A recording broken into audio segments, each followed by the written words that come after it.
Halo, Assalamualaikum warahmatullahi wabarakatuh. Jumpa lagi dengan gue Edi Tole, masih di Edilin Family Channel. Apa kabar Sobat Edi semuanya? Semoga masih dalam kondisi sehat ya. Dan mudah-mudahan puasanya juga lancar. Nah, di video gue kali ini nih, gue bakal bahas sesuatu yang sangat menarik ya. Dan ini mesti bakal berbeda karena gue kali ini nggak sendiri. Gue ada temen dan alhamdulillah dia bisa meluangkan waktu nih. Luar biasanya kayak gitu. Makanya gue terima kasih banget. Nah, sekarang gue nggak akan lama-lama, gue langsung bakal coba panggil ya temen gue nih. Halo Mas Marco, selamat sore. Gimana kabarnya? Halo, sore. Sering keliling-keliling ke luar kota nggak nih Mas Marco? Kemarin kayaknya baru saja dari luar pulau ya? Betul, betul, betul, betul. Karena Mas Marco ini sibuk banget, sebenarnya dari kemarin kita sudah ada cek janji ya, pingin offline ya, kita bikin podcast offline. Tapi kebetulan karena beliau ini sangat sibuk sekali, kemarin sempat mampir ke Jogja, cuman kita temu beberapa jam aja kita ngobrol nggak bikin podcast. Nah sekarang kita lanjut karena di video kali ini ada sesuatu yang menarik banget nih kayaknya. Jadi buat Sobat Edilin yang kali ini menyekip ya video ini nggak ditonton sampai selesai sih bakal rugi banget. gue lihat nih saat ini perkembangan era sekarang ya Mas Marco ya, sudah banyak perubahan dibandingin kita yang zaman dulu nih. Apalagi yang ini mungkin sudah nggak asing lagi dengan dunia digital. Bener nggak Mas Marco ya? Pengguna Betul. digital saat ini tuh udah luar biasa banget.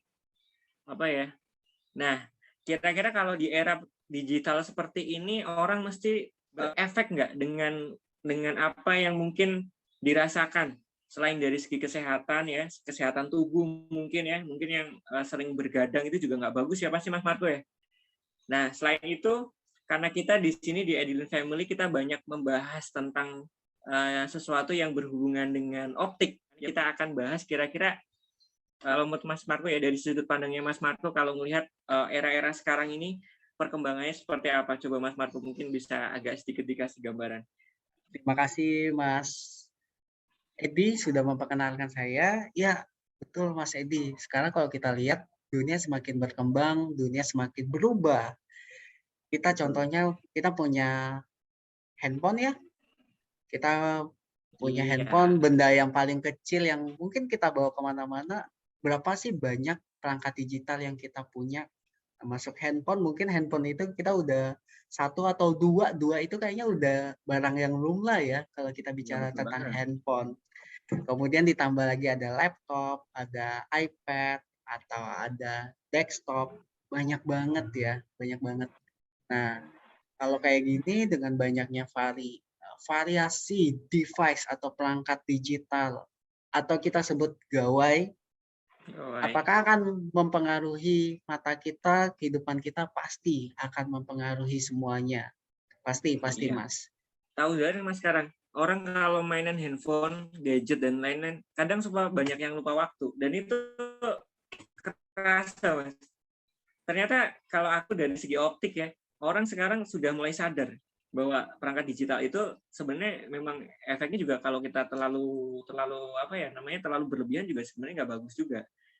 Ya kita tahu ya kebutuhannya sekarang luar biasa. Betul, betul. Betul. Merujuk kalau kita lihat nih banyak data yang sudah dipaparin, berapa sih persentase penduduk Indonesia mengakses dunia digital? Wah, itu sangat mencenangkan, Mas. Karena saya ada dua data. Data yang pertama itu diambil dari Apps Ani, sebuah perusahaan riset pasar aplikasi mobile. Nah, data ini dicek di kuartal 3 2021. Oh, ternyata Indonesia adalah peringkat pertama penggunaan ponsel terlama di dunia, teman-teman. Terlama Peringkat ya. terlama dengan Wah, durasi iya dong. Kalau dengan nonton YouTube durasi kadang juga nggak hitung-hitungan Mas Marco. betul, betul.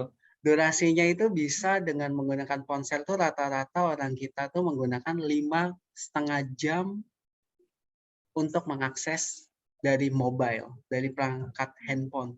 Ternyata cukup tinggi dan ini kita mengalahkan negara seperti Brasil, Korea, India, Meksiko. Wow. Itu di data quarterly 2021 kuartal 3. Kemudian kalau kita bicara data lagi, dari data Hootsuite tahun 2022, ternyata pengguna internet di Indonesia itu ada sekitar 204 juta jiwa, Mas Edi, teman-teman, Oh, sobat. ngeri ya. Ngeri banget, ngeri banget. Persentase Bener ini banget. naik naik 2,1 juta jiwa atau 1% dibandingkan tahun sebelumnya. Which Oh, is ada 73% penduduk kita yang menggunakan perangkat digital, pengguna internet. iya. Bisa Gak dibayangin usah. dong. Ya udah, kayaknya kita ngelihat di sekeliling kita aja udah kelihatan kok Mas. Yang paling ngeri-ngeri itu anak-anak gitu. Kalau sudah ketagihan apalagi ngegame itu juga ngeri sedap juga ya Mas Marco ya. Betul, betul. Jadi seberapa ediknya, seberapa kita ter terkoneksi dengan dunia digital, maka banyak faktor yang mungkin kita harus perhatikan. Betul banget Mas Marco. Itu sih ya, itu memang kalau digital itu memang sekarang nggak bisa dipungkiri ya, karena kita juga butuh ini. Ini kita sebagai kebutuhan kita juga, karena semua pekerjaan juga kita lakukan banyak yang ketolong juga dengan dunia digital yang semakin berkembang. Tapi, nah karena ini sudah jadi kayak tren, sudah sesuatu yang jadi kebutuhan kita, ya memang susah sekali untuk kita hindari, bener ya? Nah, kalau Betul. dari kita sendiri nih ya, kayak sendiri saya di optik nih, kadang juga sering banget, terima orang komplain, "Ih anak-anak tuh serem-serem sekarang Mas Marco." Aku kalau nemenin anak-anak serem-serem kadang, wah anak-anak usia 6 tahun gitu ukurannya ngeri-ngeri. Kadang ada yang silinder 2 3 gitu kan, sampai kadang orang tuanya juga geleng-geleng kepala, percaya nggak percaya gitu kan. Nah, makanya ternyata digital ini berefek banget juga ke mata Mas Marco. Jadi memang, pertumbuhan digital yang sangat luar biasa ini juga saya lihat juga, berefek juga sih. Kalau dari segi buat kesehatan mata juga gimana Mas Marco kalau Betul, Mas. Perubahan behavior kita menjadi lebih digital, ditambah lagi situasi COVID-19 ya, pandemi COVID-19, itu kita mengharuskan dengan digital lagi, lebih mempercepat digital. Ya memang sekarang banyak tempat, banyak daerah sudah dibuka. Bahkan di beberapa negara udah nggak ada lagi lockdown tuh, Mas. Tapi mhm, tetap yang namanya dunia digital masih terus akan mendampingi hidup kita, mau nggak mau gitu ya. Dan betul. diperkirakan bahkan nih Mas, setengah populasi penduduk dunia di tahun 2050 itu akan mengalami kelainan labun jauh. Wah, Saking dramatisnya efek dunia digital loh, gitu loh. jadi kita memang juga harus, waspada juga ya kayak gitu ya? Betul, betul. Ya Nah, ada pencegahan lah ya untuk itu ya. Nah, kita nggak usah lihat data yang tadi itu juga sebenarnya kita di lingkungan kita juga udah paham. Apalagi tadi buat kayak Mas Marco yang suka ngelihat data-data ya kan, suka survei kemana ke sini. Jadi dia Mas Marco jadi lebih lebih gamblang lagi nih. Padahal sih sebenarnya ya kita memaklumi sekarang itu udah luar biasa banget ya perkembangan digital dan efeknya juga. Nah, kalau kita yang di optik nih Mas Marco, saya sering banyak pertanyaan nih Mas Marco. Jadi sobat Edlin itu banyak yang bertanya juga kepada saya, kalau kayak yang sering aktivitas gadget, komputer dan segala macam biasanya kan yang lagi trennya, sering dicarikan lensa-lensa yang untuk penangkal sinar UV biru. Nah, kalau itu sebenarnya ini ya yang lagi trennya sekarang Mas Ardo ya, kita bilang ya, lensa kita kan bahas lensa nih ya kan, karena yang bertanya banyak tentang lensa nih. Nah, kalau untuk lensa UV biru itu gimana Mas Marco? Untuk efeknya pelindungannya untuk mata kita sebenarnya? wah menarik menarik banget nih Mas Edi, teman-teman sobat Heeh, Edi Flynn Family, sangat menarik banget. Mayoritas kita mungkin akan lebih mengenal yang namanya lensa anti sinar biru seperti itu. heeh, Karena sesuai dengan namanya anti sinar biru mereka memproteksi dari bahaya sinar biru. Bahaya sinar biru memang sangat mengancam mata kita, membuat mata kita mudah lelah, mudah nggak nyaman ketika beraktivitas di dunia digital. Itu tidak bisa dipungkiri. Tetapi sebenarnya kita ada satu lagi solusi selain lensa sinar biru yang mhm, merupakan penunjang nih Mas, penunjang utama. Kalau kita mhm. bicara aktivitas digital, kalau tadi kan udah terpapar, oh banyak banget nih orang aktivitas digital dan waktu lama, kurun waktu lama. Bahkan tadi dari data 5,5 jam masyarakat kita rata-rata. wah ini sangat sangat berpotensi menimbulkan kelelahan pada mata nih. Nah, sebenarnya kita ada satu Mhm. solusi nih Mas Edi, di luar lensa sinar biru, dan lensa sinar biru itu menjadi sebuah pelengkap, boleh dibilang Lengkap, oke. pelengkap seperti Jadi itu. ada yang lebih wow lagi sebenarnya Mas ya, ternyata masih ada lensa yang lebih menarik untuk menunjang aktivitas kita ternyata. Oke, mantap nih Mas Marco. Betul. Ya dilanjut Mas Marco, ini kayaknya Oke. Sobat Pendulum sih banyak yang penasaran nih. Oke, Oke. Makin hot, makin seru, makin panas nih. makin seru nih kayak ini, oke. Iya. Oke, iya. Kalau memang secara secara harfiah, lensa Mhm, sinar biru melindungi untuk kita terhindar dari bahaya sinar biru. Karena layar digital itu kan mengandung sinar biru ya, betul betul. kemudian membuat mata menjadi tidak nyaman. Tetapi jauh dari itu, sebenarnya ada salah satu faktor lagi pemicu mata kita tidak nyaman sebenarnya, Mas. Oh gitu. Apa itu Mas Iya, Marco nih? Wah, mantap nih. pemicu itu biasanya terbagi menjadi 3 hal. Saya membaginya menjadi 3 hal. Yang pertama, karena tadi, si sinar biru.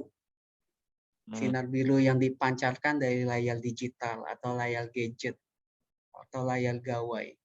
Yang kedua, si otot bola mata nih, Mas. Otot bola capek ya? mata otot bola mata kita dipaksa untuk terus-menerus beradaptasi dengan jarak dekat. Nah, betul banget. Nah, jarak dekat yang terlalu lama akumulasi waktunya itu menyebabkan dia capek, dia jadi Betul. Nah, stres. Itu yang teman-teman atau sobat nggak tahu. Mereka cuma tahu, oh si sinar biru nih, si blue light. Padahal jauh di atas itu ada penyebab utamanya. ada. Oke oke oke. Mantap, Oke, ya benar sih Mas Marco ya. Jadi ternyata memang sinar UV biru itu nggak bagus. Kalau ya gimana ya tiap hari ya kan. Apalagi sinar UV biru kan sebenarnya juga nggak ada di gadget juga Mas Marco. Kita keluar betul, ruangan itu juga ada sinar UV birunya juga kan. betul, betul, Nah, betul. kira-kira apa nih Mas Marco? Kalau lensa yang istilahnya bisa membantu ya, saya bilang bisa membantu ya. Kalau semisal kita yang sering aktivitas, sering di depan layar dan jangka waktu lama ya, walaupun itu sebenarnya nggak kita sarankan ya, kalau misal, wah mantengin laptop, gadget berjam-jam, mentang-mentang udah pakai kacamata bagus, terus bisa seenaknya, kita nggak nyaranin seperti itu. Paling nggak, kita sedikit ngasih solusi untuk orang yang mungkin tidak, ya gimana ya, ya mau nggak mau dia harus seperti itu gitu loh ya. Kira-kira ada solusi nggak sih nih buat orang yang aktivitasnya terlalu padat seperti itu? Kira-kira apa nih Mas Marco, punya ada gambaran nggak solusinya? Oke, ya selain tadi pastinya ada solusi karena tadi kalau kita lihat kan sinar biru, kemudian si otot bola mata kerjanya terlalu capek, kemudian yang ketiga itu intensitas cahaya. Jadi kan kalau mata kita tuh kalau kena cahaya, pupil kita kan mengecil tuh Mas Edi, bagian hitam di bola mata itu mengecil. Nah, karena mengecil, cahaya yang masuk banyak, otomatis kan bikin kita silau tuh, rasa nggak enak. Makanya kenapa orang kalau berhadapan dengan dunia digital, matanya sering sakit, sering sepet, sering nggak nyaman. Karena sih intensitas cahaya yang masuk tuh besar banget ke mata. Nah, solusinya ada tadi lensa sinar biru, bisa mengatasi untuk problematika sinar biru. Jadi si sinar Betul. biru yang buruk itu akan disaring, Di akan diblok seperti itu. Nah, sinar biru yang baik diteruskan ke mata sehingga nanti metabolisme tubuh yang kerjanya untuk tubuh itu akan tetap terjaga dengan rapi. Nah, ada satu solusi lagi, sebenarnya mungkin banyak orang nggak aware, nggak tahu bahwa ada lensa anti fatigue. Wah, anti fatigue ya. Tapi gini Iya, Mas Marco, ada banyak orang yang tahu itu lensa anti fatigue. Soalnya saya di optik ada banyak orang yang tanya, "Mas, lensa anti fatigue itu apa sih gambaran?" Nah, ini kebetulan karena di sini ada Mas Marco, saya minta tolong langsung Mas Marco nih, jelasin lensa anti fatigue itu seperti apa sih gambarannya Mas Marco? oke. Ya, lensa anti fatigue atau kita sebutnya lensa dengan support akomodasi mata nih Mas Edi, teman-teman, Heeh. Sobat Evelyn. Jadi lensa ini tujuannya untuk mendukung aktivitas akomodasi mata agar mata tetap terjaga dengan baik. Hmm. Jadi yang namanya kerja mata dari kita melihat kemudian memfokuskan itu didukung sama si yang namanya akomodasi. Istilah gampangnya saya menyebutkannya adalah fokus seperti itu.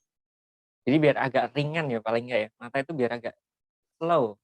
Ya, Bahasanya biasanya, kayak gini nih, agak ringan. slow. Bahasanya walaupun nggak kelihatan seperti itu banget kan, mata juga nggak mungkin kan kayak gitu banget kan, tapi paling nggak tuh Betul, agak rasa karena ada bantuan lensa yang untuk mengoreksi akomodasi tadi, jadi kita agak lebih ringan aja gitu ya, kalau betul, kita betul. lihat gitu. Iya bener Mas Marco. Tapi kalau kita bicara lensa anti-fatigue itu kan macam-macam ya Mas Marco ya? Mm-mm. Saya bilang, ya kan banyak juga yang sudah beberapa produsen lensa katakan kayak gitulah ya, saya bilang sudah mulai memproduksi lensa-lensa jenis seperti ini gitu kan. Ya kita sebut aja merek A, merek B, merek C gitu ya, kan namanya Betul, kadang juga belum tentu sama, bener nggak? betul. Yang saya ketahui bahwa saya kebetulan di optik juga tahu ya beberapa lensa yang hampir mirip lah desainnya yang mengarah ke anti-fatigue ini. Tapi memang namanya kadang beda-beda, ada merek A namanya beda dan segala macam. Nah ini kalau Mas Marco ngelihatnya, mungkin Mas Marco punya Mas Marco Oke. mungkin ada gambaran, ada nih ternyata di sini ada gitu loh. Jadi biar orang yang nyari lensa ini juga nggak bingung, ini Mas Edi tuh apa sih? Dari kemarin ngomong lensa tapi nggak mau nyebutin mereknya apa mungkin atau lensanya apa gitu kan, gue harus tanya dulu, harus WA dulu sama Mas Edi. Nah ini kebetulan mumpung ada Mas Marco. Silakan Mas Marco kalau pengen ngasih tahu lah mungkin buat sobat Edilin yang penasaran sama lensa jenis lensa anti-fatigue model seperti ini. Silakan Mas Marco. Oke, lensa antifatik itu sebenarnya banyak macam sih, Mas. Ada banyak Hmm, teknik. Salah satu yang diperkenalkan itu kita sebutnya lensa single vision digital. Nah, mungkin kalau oke. sobat sobat Evelyn nyari ke optik atau ke optik langganan, tanyakan aja lensa digital, lensa single vision digital. Digital ya. Iya, merek A, B, C misalnya kayak gitu. Nah, mereka akan langsung terpacu pada, oh ini antifatik. Kategorinya lebih ke special treatment, special case, yaitu mencegah mata lelah. Nah, mencegah mata lelahnya dengan cara apa? Nah, kalau tadi saya bilang ada banyak treatment, biasanya kita akan pertama, kita tambahan Hmm, power booster, kita sebutnya power booster. Jadi si hmm. lensa, kalau di istilahnya ditambahkan tambahan power, tujuannya untuk matanya ketika aktivitas dekat, ketika berhubungan dengan digital, handphone nih, langsung melihat, itu lebih enak. Nah, itu yang pertama. Yang kedua, itu juga bisa dengan pemberian lensa prisma. Jadi si lensanya Hmm, dibuat prisma. Umumnya hmm, prismanya prisma base in. Tujuannya untuk ya. membaca itu lebih enak. Nah, jadi cukup sebut lensa single vision digital atau lensa antifatik, mereka umumnya udah mulai kok, Mas. Oh, iya, iya. Kalau enggak kita sih mestinya ya teman-teman di optik mestinya juga paham ya lensa anti-fatigue gitulah ya. Ada yang ada power support-nya gitu kan.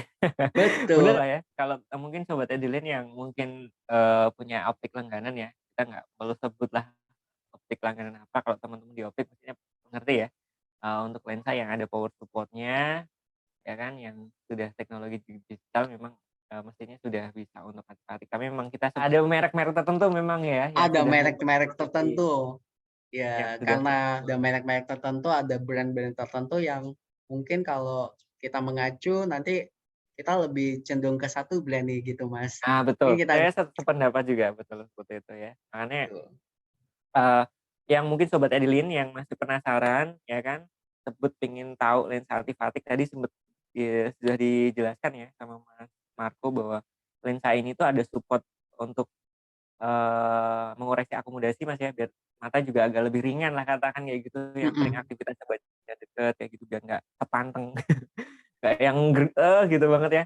Ini, lebih lengkap lagi kalau ada teknologi seperti ini ya, nggak cuman jadi UV biru aja yang blue shield dan lain-lain lah gitu kan. Ini mantep banget ya Mas Marco. Betul, Wah luar betul. biasa.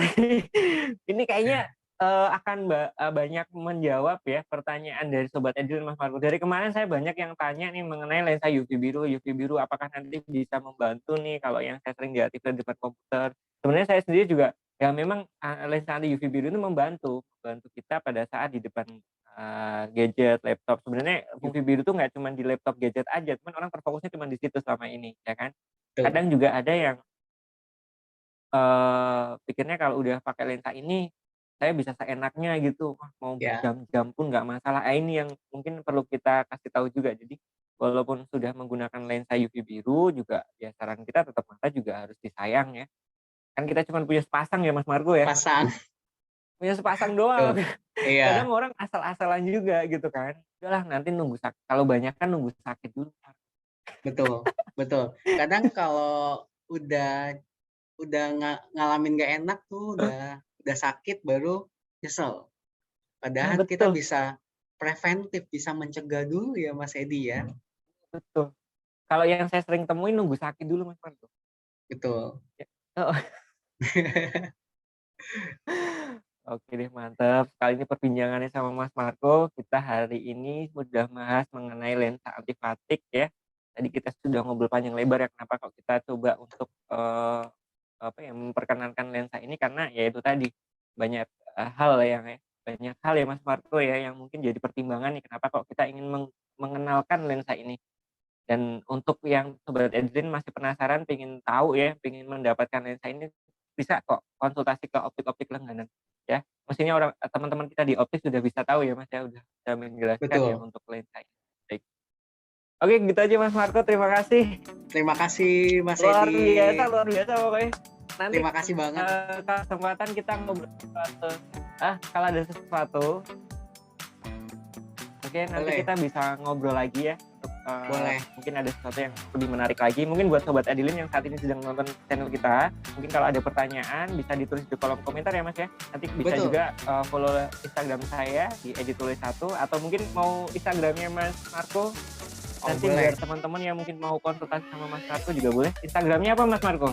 Oke, buat Sobat Edlin Family yang mau kontak atau bertanya tentang lebih lanjut tentang lensa atau seputar mata kalian bisa ketik Instagram saya, cek DM saya di @hkm.698 hkm.698. Di situ kalian bebas untuk bertanya apapun seputar mata, lensa, ataupun gitu. Oke, mantap pokoknya nih hari ini buat Edilin nih. Luar biasa pokoknya. Terima kasih gitu atas aja ya. undangannya nih Mas Edi. Oke, jangan kapok nanti besok lagi ya. Enggak akan lagi. kapok. Ya, baik. Sambil kita nanti tunggu atensi dari Sobat Edilin nih kira-kira apa lagi nih yang pengen kita bahas ya. Jadi kita juga minta masukan juga. Mungkin kalau di kalimat kita kali ini ya, ada yang kurang atau apa ya, mungkin bantu dikoreksi ya Mas Marco ya. Bantu dikoreksi. Nanti kita akan perbaiki lagi. Kurang lebih seperti itu. Oke. Siap.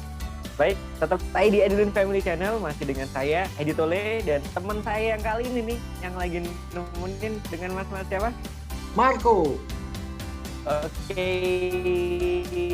Assalamualaikum warahmatullahi wabarakatuh.